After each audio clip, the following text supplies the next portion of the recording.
So today we're going to be doing a run through of Chem 100 Laboratory 3, which focuses on density and specific gravity.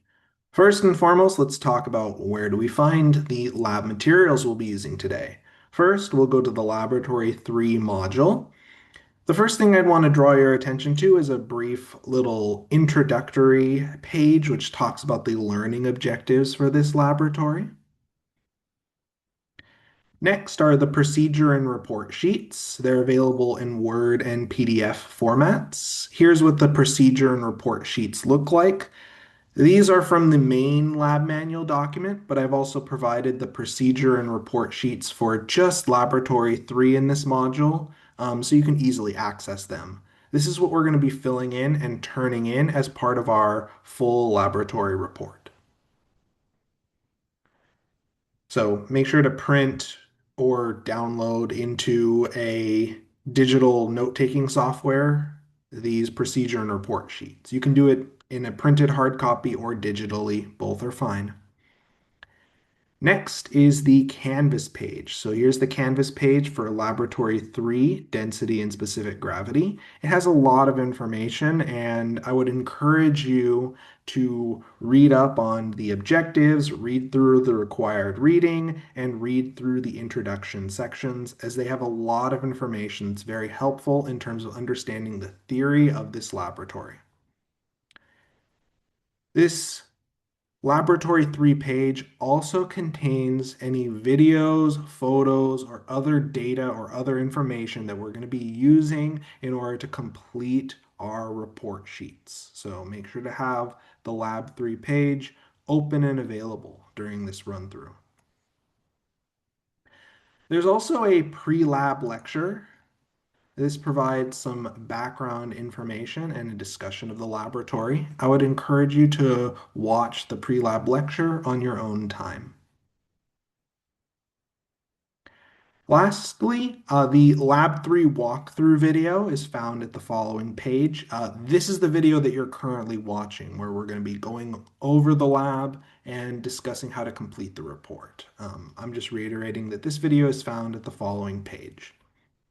Finally, once we fill in and complete all of our report sheets, we're going to be submitting them to the Laboratory 3 report submission page. So here is what it looks like. Let me show you really quickly.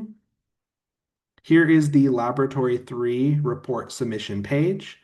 And again, just to show you how to submit the report, you click on the assignment. There'll be an upload section where you can upload your report sheets as a Word, JPEG, or PDF document. And from there, you'll just be able to submit your full Experiment 3 lab report. Okay, so let's keep going on then, and let's talk about how we're going to complete our lab report. So first, we're going to open up the Laboratory 3 Canvas page. I've taken the liberty of opening up the Laboratory 3 report sheets in my digital annotation software, and we're just going to go through the initial lab checklist. So first, we open up the lab page.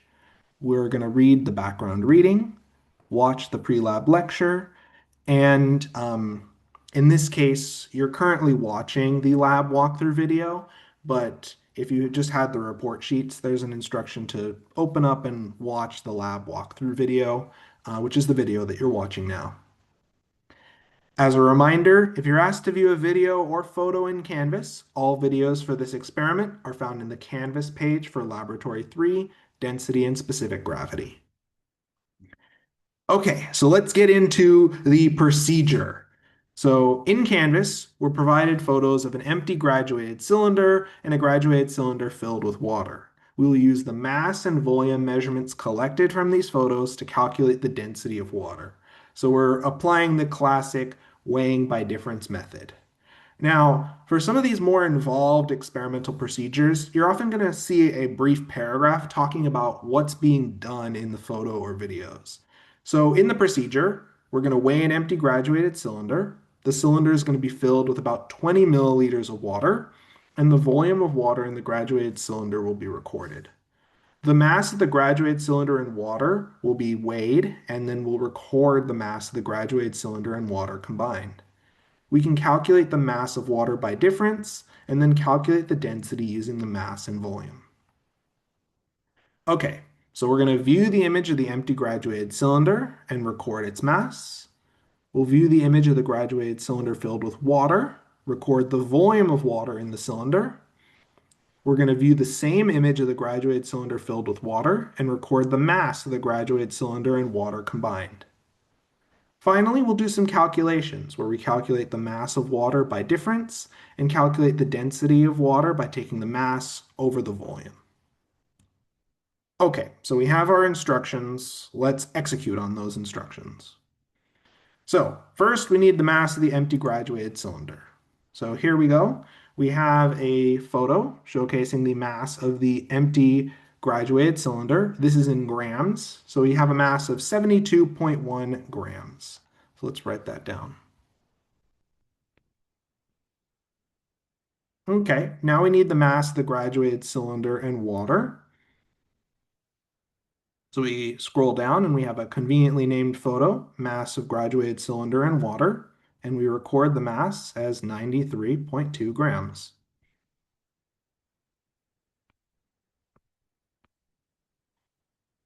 Okay, the mass of water we can calculate via difference. So let's do just that. Let's break out our calculator. And in this case, we're taking 93.2 minus 72.1 grams. That in turn gives us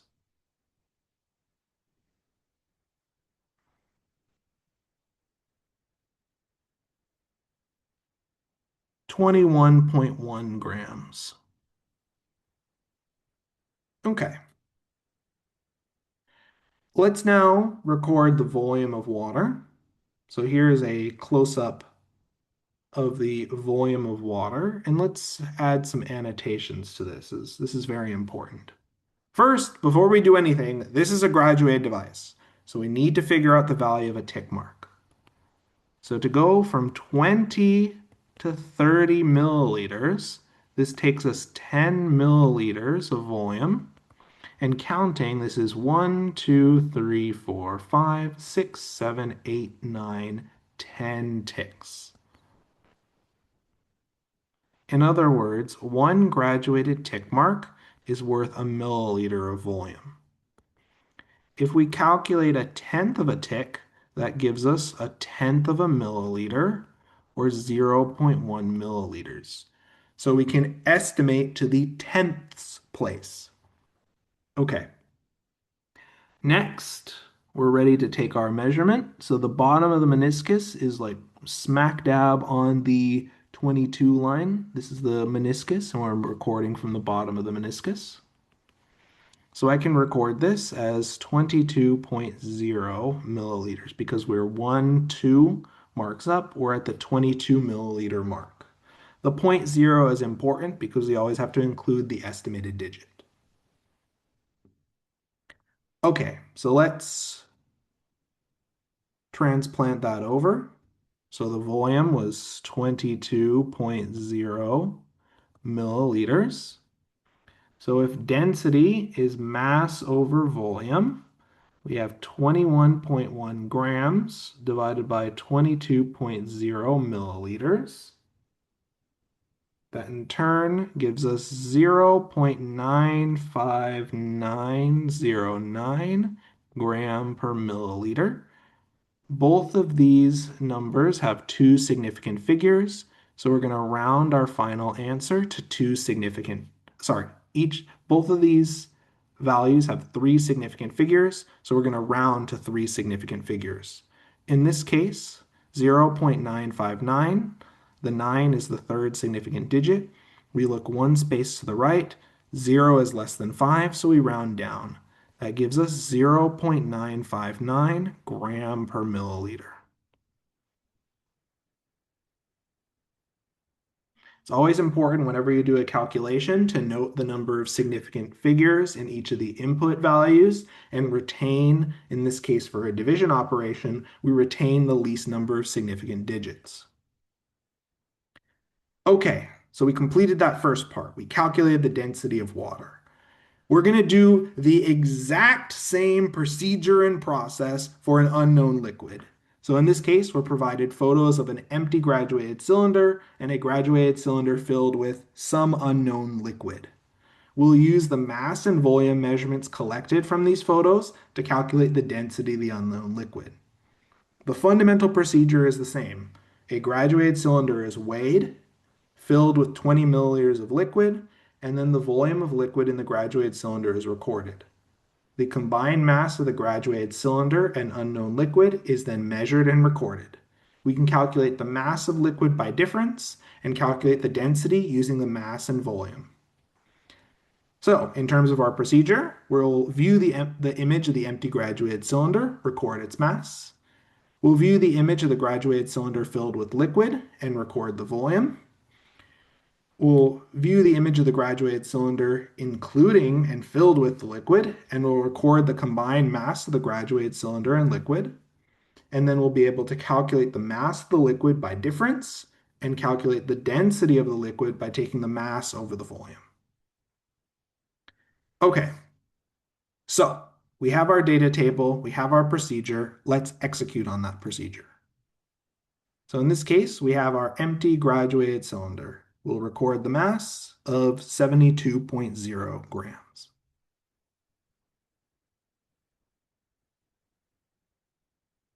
Okay. The mass of the graduated cylinder plus the liquid.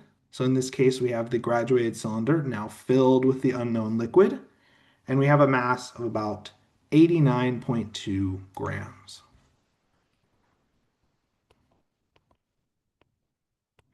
The mass of the liquid can be calculated by difference. We take the mass of the graduated cylinder plus the liquid minus the mass of the empty graduated cylinder. That in turn gives us a mass of 17.2 grams.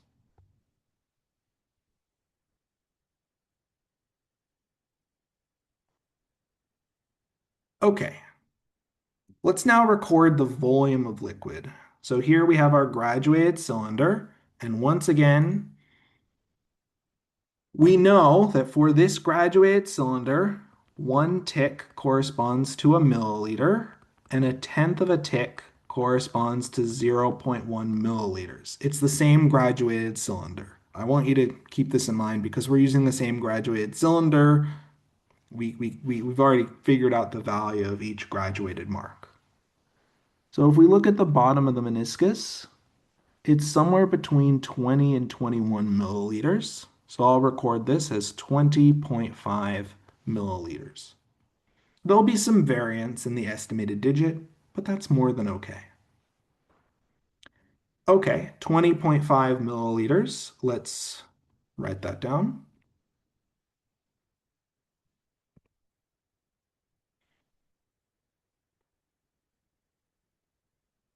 Okay, now that we have the mass and volume, we can calculate the density of this unknown liquid. As we are starting to see, this density appears a little bit less than that of water. Okay. Again, both of these input values have 3 significant figures, so our final answer needs to be rounded to 3 significant figures. This gives us 0.839024 gram per mil. The 9 is the 3rd significant digit. We look 1 space to the right. 0 is less than 5, so we round down. So that gives us 0.839 grams per milliliter. Okay, so we've calculated the density of water and an unknown liquid using some experimental data. Let's take a look now at this next section, which concerns specific gravity. Specific gravity is really easy. It's the standardized density of a liquid compared to the density of pure water. To calculate specific gravity, you take your density and you divide by the density of pure water, which in this case we'll use 1.000 gram per mil. So let's do an example. So if the density of water we calculated was 0.959,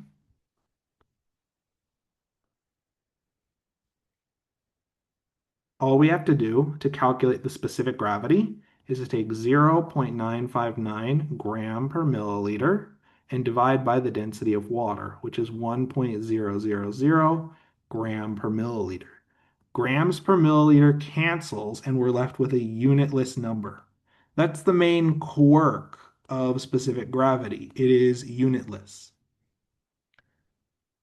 By the same token, if we have our unknown liquid with a density of 0.839 gram per milliliter, 0.839 grams per milliliter divided by 1 gram per milliliter, units cancel, gives us 0.839 as a unitless value. Specific gravity is unitless. That's a key feature. Okay, let's move on to the next section now. In this case, we're calculating the density of a solid. So in Canvas, we're provided photos of a solid on a balance, a graduated cylinder containing water, and a graduated cylinder containing water and the metal solid. We will use the mass and volume measurements collected from these photos to calculate the density of the unknown solid. So again, to figure out the volume of this solid, we're using the classic water displacement method. So in this procedure, we're calculating the density of a solid via water displacement.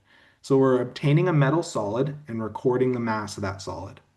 We're then taking a graduated cylinder, filling it with about 30 milliliters of water, and recording the volume of water initially in the cylinder. We then carefully add in the metal solid to this graduated cylinder, and the final volume of water and the solid metal will be recorded in the graduated cylinder. From this, we can figure out the volume of solid via difference. This is the water displacement method. And because we have the mass and volume, we can calculate the density of the solid. Okay, so let's take a look at our procedure. So we're going to view the photo of the empty beaker and record the mass. We're going to view the photo of the beaker and the metal solid and record the mass of the beaker and solid combined. We can then calculate the mass of solid via difference. We're then going to take a look at the photo of the graduated cylinder containing the water, record the volume of the water in the graduated cylinder, and then we're going to view the photo of the graduated cylinder containing the water after we've added the metal solid to the graduated cylinder. We can then record the total volume of water and the metal solid in the cylinder. From this information, we can calculate the volume of solid via difference by subtracting the volume of water from the volume of water plus solid in the graduated cylinder. Because we have the mass and volume, we can calculate the density by taking the mass over the volume. Now, why is this useful? Well, from density, we can use it to assign the identity of solid materials. So in this case, based on our calculated density, we're going to find the metal in the following table that has the most similar density to our calculated value. Okay, so that's the procedure and protocol that we're following. Let's now execute on that procedure and protocol. So here's our data table. First, we need the mass of the empty beaker. So let's go to part C. And we have some images here. The first image is the mass of the empty beaker. So that is, here's the image. We look for the mass value. That is 31.1 grams. Okay, we're now going to add our solid to the empty beaker. So here is our beaker plus the solid sample. So here's the photo showcasing the combined mass of the beaker and solid. In this case, the solid is a collection of pennies. So this gives us a mass of 51.1 grams. Now, we can figure out the mass of solid, just the mass of the solid on its own, by subtracting the mass of the empty beaker from the combined mass of the beaker and solid. This in turn gives us a mass of 20.0 grams. Don't forget the point zero. Both of the input values have one decimal place, so our output value needs to have one decimal place. This is a recap of the significant figure rules for subtraction. Okay, we now need to get the volume of water. We're now looking at the water displacement method to figure out the volume of this solid. So here's our graduated cylinder once again. As a reminder, one graduated tick mark corresponds to 1 milliliter, and we can estimate up to a tenth of a tick, which is 0.1 milliliters. So we're past the 1, 2, 3, 4. We're past the fifth line. So we're somewhere around 35.0 milliliters. So I'll record from the bottom of the meniscus, our volume of water is 35.0 milliliters. Okay, let's just transplant that over really quickly. Let's now record the combined volume of the water and the solid. So let's go to the next graduated cylinder. And as you can see, the solid has been added to the graduated cylinder. That's what we see down here. And as we notice, the water level has risen because the solid has displaced water equal to its volume. This is the 35 milliliter mark, 36, 37, 38. If we look at the bottom of the meniscus, we're a little bit below the 38 milliliter mark. So we'll record this volume as about 37.8 milliliters. So as you can see, we're not quite at the 38 milliliter mark. We're a little bit below, and that's why we take this modified volume reading. So 37.8 milliliters would be a reasonable volume reading. Let's now transplant that over. And I'm just going to clear the annotations. From here, we can calculate the volume of the solid and calculate the density. I'm going to rewrite my mass calculation here, just because that's what the instructions are telling me to do. And for the volume calculation, to calculate the volume of the solid, I take the volume of the water plus solid minus the volume of just the water on its own. That in turn gives us 2.8 milliliters. Okay, so from here we can calculate the density, which is the mass over the volume. So we have 20.0 grams divided by 2.8 milliliters. So in this case, this 2.8 only has two significant figures. So our final answer can only be reported to two significant figures. This gives us 7.1428 grams per milliliter, which we round to 7.1 grams per milliliter.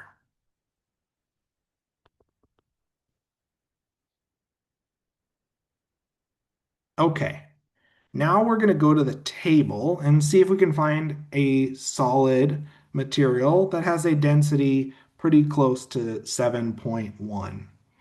That looks like a pretty good match for zinc. So what I'm going to do is I'm going to say that this metal is zinc.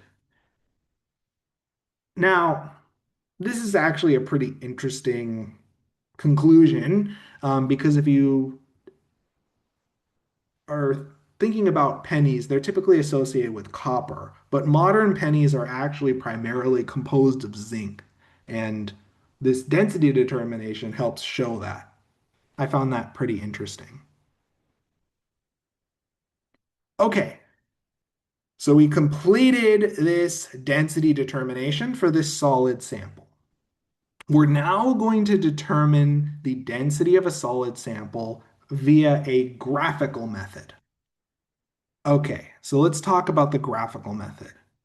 So in Canvas, you're provided photos of a graduated cylinder and water on a balance, and then a series of photos showing the graduated cylinder after the addition of a solid metal piece. In total, we're going to add solid metal pieces to our graduated cylinder 5 separate times.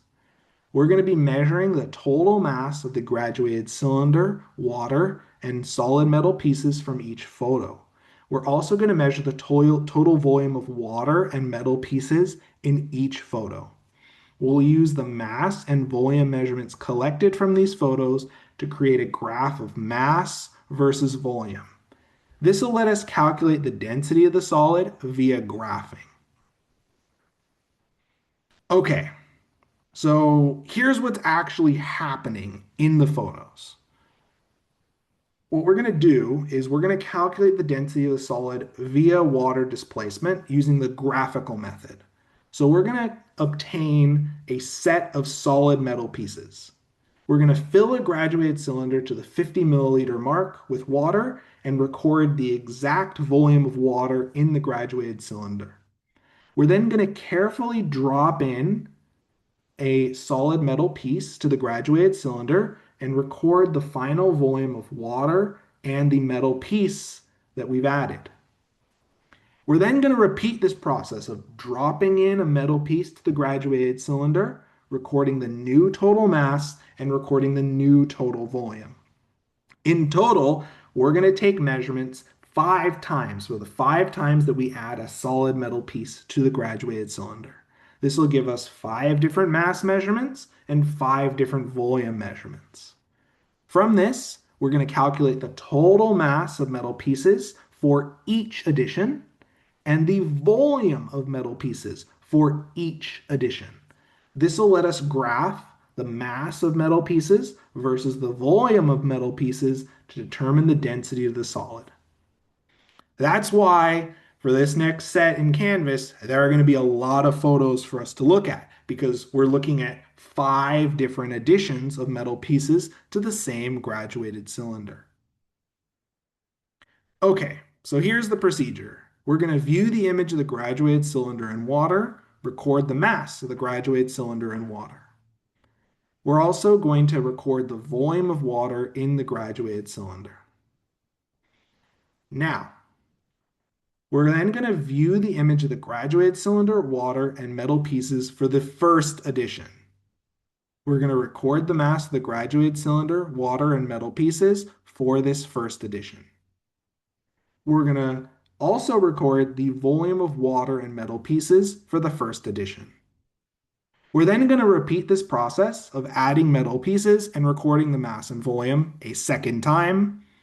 We repeat this process of adding metal pieces, recording the mass and volume a third time. We repeat this process a fourth time and repeat this process a fifth time. This procedure involves a lot of repetition where we add the metal pieces, we look at the photos, record the total mass, look at the photos again, record the total volume. Okay, now that we have our procedure, let's start by taking some measurements. Okay, so here are the photos. So here's the volume of water. So this is just another view of this photo. So let's go to part D, graphing mass and volume. And now here are the photos that we're going to be looking at. First, we have the initial mass of the graduated cylinder in water. So this is the initial mass of the graduated cylinder in water, which is 190.8 grams.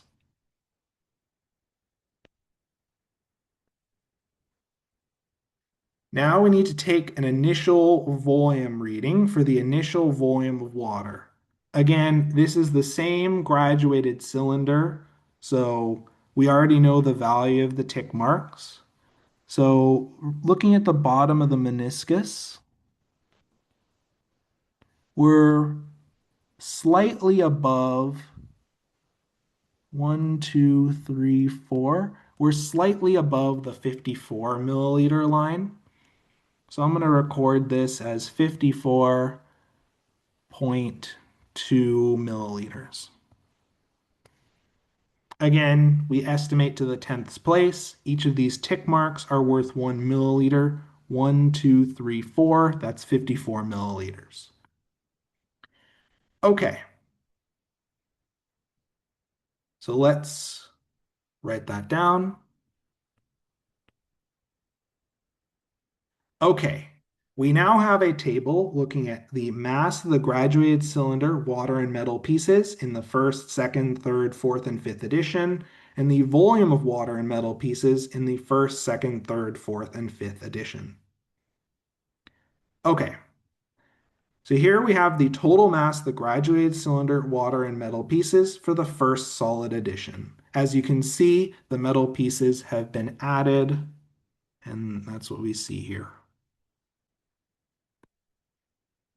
Okay, so let's write that down, this mass of the graduated cylinder water and metal pieces. So 202.2.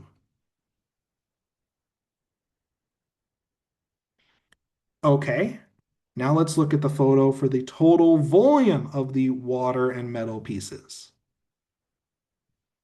Okay, so in this case, as you see, the water level has risen. 1, 2, 3, 1, 2, 3, 4, 5. This mark, where the bottom of the meniscus is slightly below, is the 56 milliliter mark. We're past the fifth mark, not quite at the sixth. So I'd record this as, for example, 55.8 milliliters. We're past 55 milliliters, not quite at 56 milliliters. Of course, your measurements may be a little bit different from mine, and that is okay. So 55.8 milliliters, that's more than fine.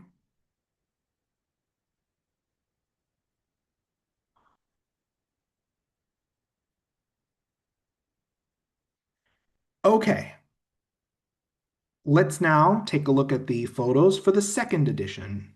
So here we have the total mass, the cylinder, water, and metal pieces for the second solid edition. As you notice, there's another solid metal piece that's present in our graduated cylinder. You can see a change as you look across the photos. In this case, our total mass is 213.5 grams.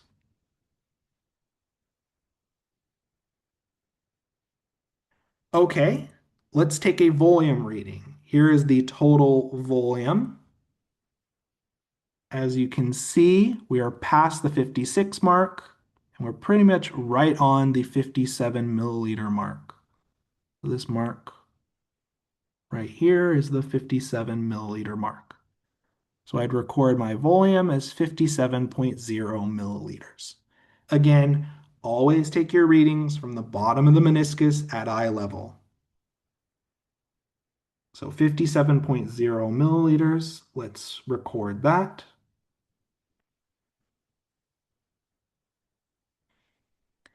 Okay, now for the third edition, let's take a look at the total mass of the graduated cylinder water and metal pieces for the third edition. As you notice, there are even more metal pieces in our graduated cylinder because we added them for this third edition. This gives us a mass of 224.8 grams.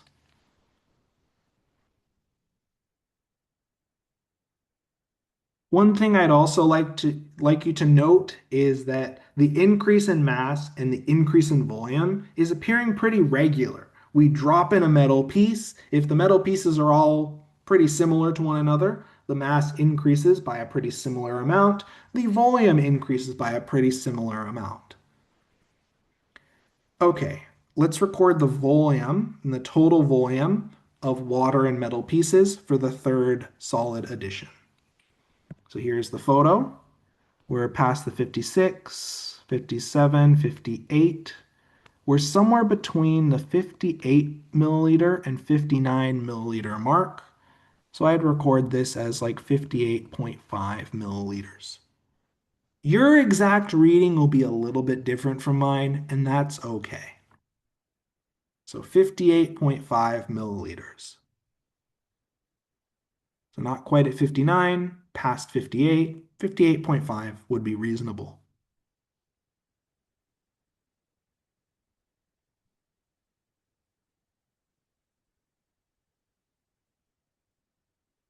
Okay, let's do this for the fourth edition. Again, even more metal pieces have been added. Let's look at the total mass of the cylinder, water, and metal pieces for the fourth edition.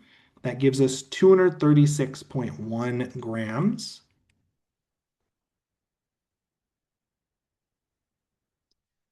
Okay, let's now record the total volume of water and metal pieces for the fourth edition. This time now, we are past the 59 mark, not quite at 60. So in this case, I would record this as like 59.5. Let me erase that and write this a little bit nicer.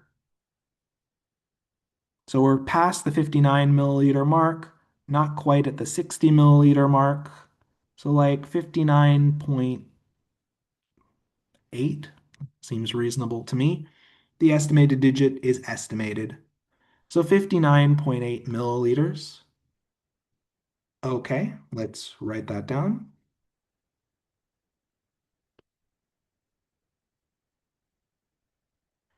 Okay, in terms of the fifth edition, the last edition, we have a ton of metal pieces in our graduated cylinder at this point, and our total mass is 247.4 grams.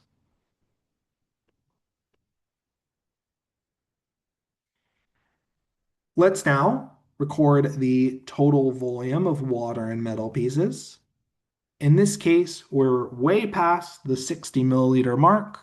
We're pretty much smack dab on the 61 milliliter line. So I'll record this as 61.0 milliliters.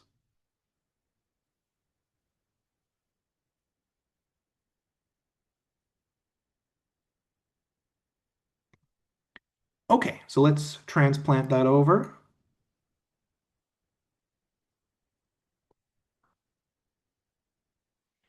Okay, we have our raw data. Now let's do some calculations to process that data. So in this case, we're asked to calculate the mass of metal pieces by subtracting the mass of water in the graduated cylinder from the mass of the water, graduated cylinder, and metal pieces. So the mass of the graduated cylinder and water is 190.8. That's going to stay the same.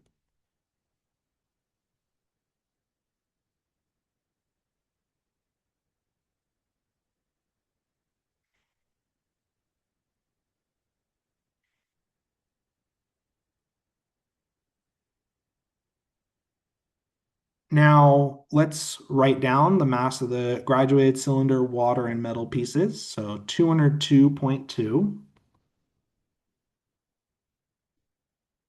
213.5,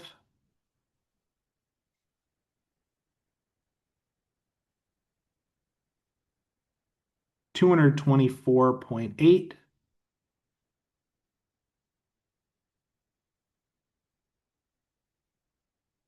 236.1, and 247.4.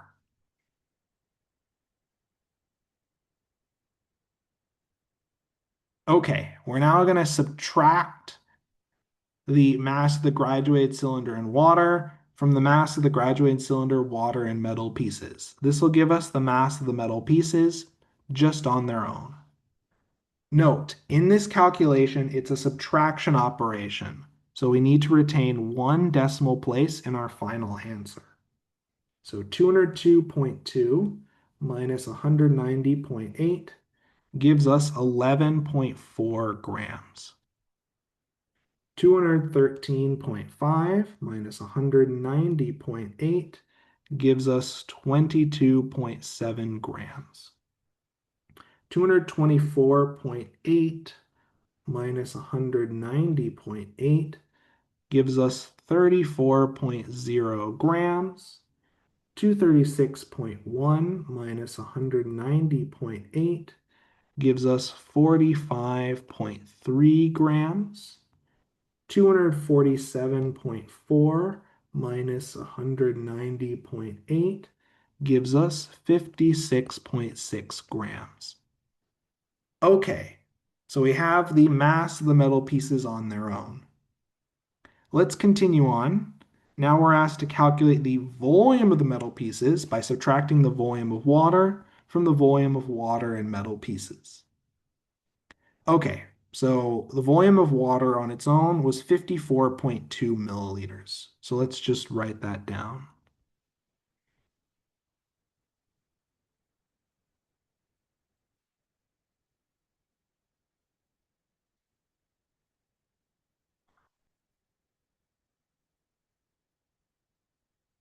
Okay, we're going to be subtracting out the mass. We're going to be subtracting out the volume of water from the volume of water and metal pieces. So for our volume of water on its own, it's 54.2 milliliters. Let's get the volume of water and metal pieces. So in this case, the first edition, it was 55.8. I'm just going to copy these over just to transplant them over in an efficient manner. Here we go. So that's the volume of water and metal pieces for the first, second, third, fourth, and fifth edition. Now what we're going to do is we're going to subtract out the volume of water from the volume of water and metal pieces from the first, second, third, fourth, and fifth edition. This will give us the volume of metal pieces just on their own. So if we take 55.8 minus 54.2, that gives us 1.6 milliliters for the volume of metal pieces for the first edition. 57.0 minus 54.2 gives us 2.8 milliliters for the second edition. 58.5 minus 54.2 gives us 4.3 milliliters of metal pieces for the third edition. This is the total volume of metal pieces that are present in the graduated cylinder after each addition. So 59.8 minus 54.2 gives us a total volume of 5.6 milliliters of metal pieces after the fourth addition. And 61.0 minus 54.2 gives us 6.8 milliliters. Okay, now that we've calculated the mass and volume of the metal pieces, we can calculate the density of the metal pieces by taking the mass divided by the volume. Okay, so I'm going to take these volume readings and I'm going to transfer them over here. Here we go. Here are the volume readings that we've so carefully calculated. Let's also transfer over the mass of the metal pieces that we've calculated.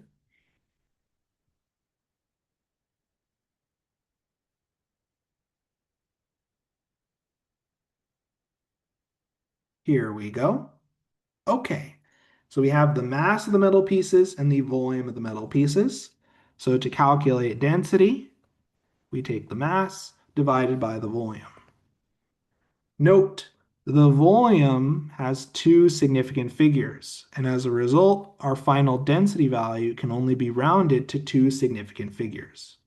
So let's show those calculations. So the density for trial 1 would be 11.4 grams over 1.6 milliliters.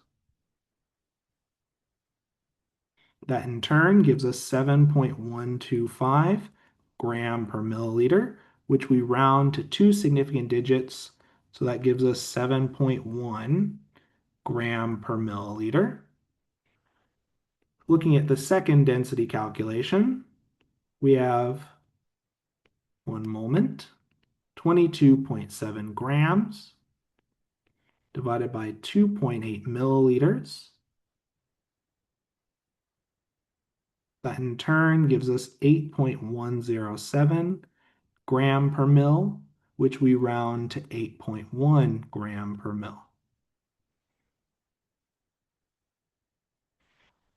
Okay, taking 34 divided by 4.3, That gives us 7.9 gram per milliliter after rounding. 45.3 divided by 5.6. This one gives us 8.08 gram per mil, which we round up to 8.1 gram per mil. Finally, 56.6 divided by 6.8 gives us 8.32 gram per mil, which we round down to 8.3 gram per mil. So as you notice, there's a little bit of variation in our density calculated for each trial. And what we're going to do with this mass and volume data is that we will be able to use this mass and volume data to calculate the density graphically. So in this case, we're going to use the following graph paper, and we're going to plot the mass of the metal pieces on the y-axis versus the volume of the metal pieces on the x-axis for all 5 measurements. And we're going to make sure our data points cover 70% of the graph paper by adjusting the graph paper scale. Okay, so I have the mass and volume data just sort of written and pasted over here because I'm trying to figure out the scaling. So we're going from about 10 to 60. And as a result, looking at my graduated marks, I have 1, 2, 3, 4, 5, 6, 7, 8, 9, 10, 11, 12, 13, 14, 15, 16, 17, 18, 19. Okay, so if I have about 20 marks, if I count in increments of 5, that's fine. So I'm going to do 0, 5, 10, 15, 20, 25, 30, 35, 40, 45, 50, 55, 60, 65, 70. That looks reasonable. I can't count in increments of 2. In increments of 3, that's a bit of an odd set of graduations. So this looks okay. And now in terms of volume, I'm going from 1.0 to about 7.0. So I'm traversing about 6 milliliters, and I have 1, 2, 3, 4, 5, 6, 7, 8, 9, 10, 11, 12, 13, 14, 15, 16, 17, 18, 19, 20, 21, 22, 23, 24, 25, 26, 27, 28, 29, 30.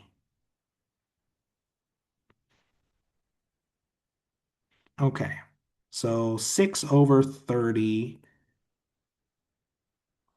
I can count in pretty small increments in this case. So I'm going to count in increments of about, so this gives me about 0.05. Whoops. Let me punch this into the calculator.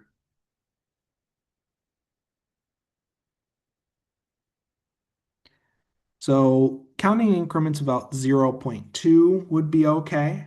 But because I need to go all the way to 7, we may need to count in slightly larger increments.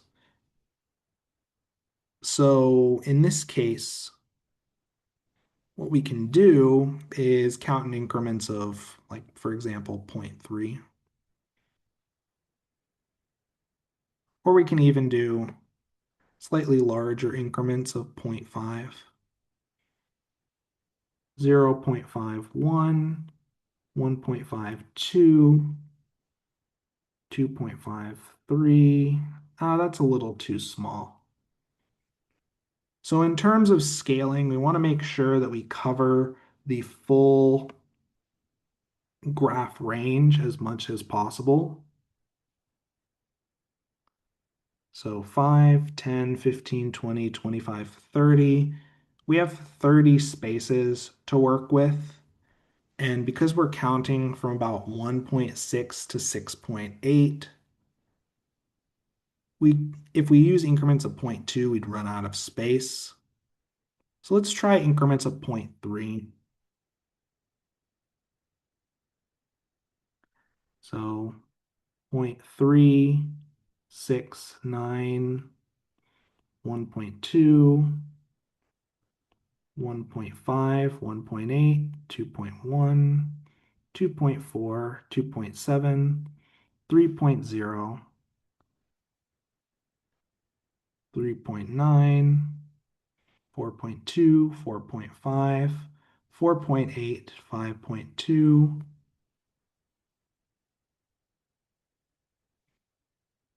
So 369, 4.2, 5.8, 5.1, 5.4,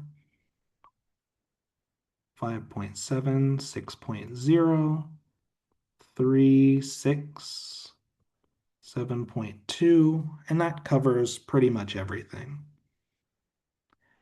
Okay, now what we're going to do is we're going to plot our data points. So we have 11.4 grams and then 1.6 milliliters. So 1.6 is about here, 11.4 is about here. So we'll plot like so. 22.7 and 2.8.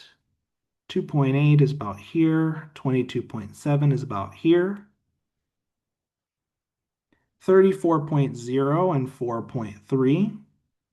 4.3 is about here. 34.0 is almost at 35, so that's about here.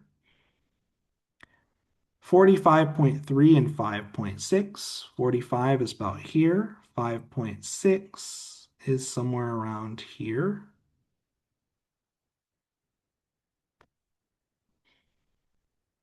56.6 and 6.8. 56 is around here. 6.8.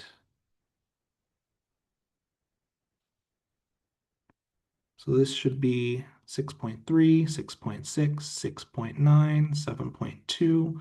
6.8 is about here.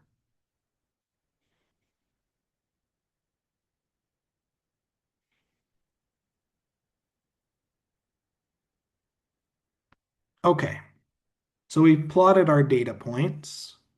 The exact scaling you choose may be a little bit different. Now what we're going to do is we're going to use a ruler to draw a straight line through the data points that we have marked on our graph.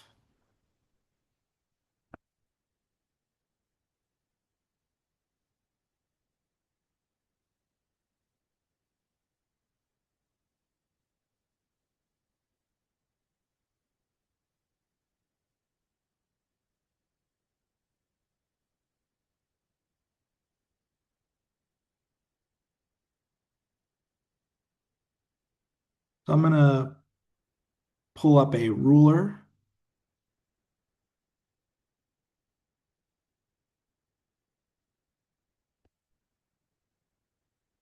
I'm going to use this ruler to sort of set up and draw a straight line.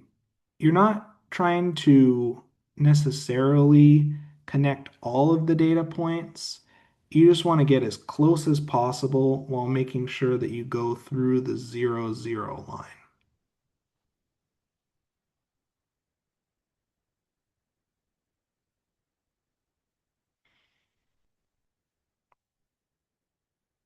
That looks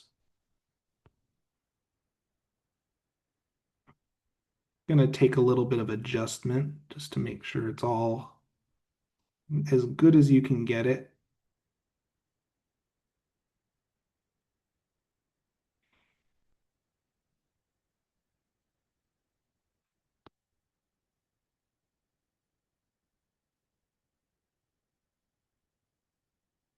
Of course, it doesn't need to be perfect, just as good as you can set it up.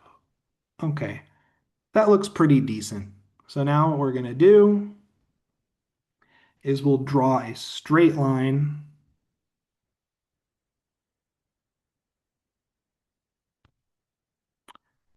Okay,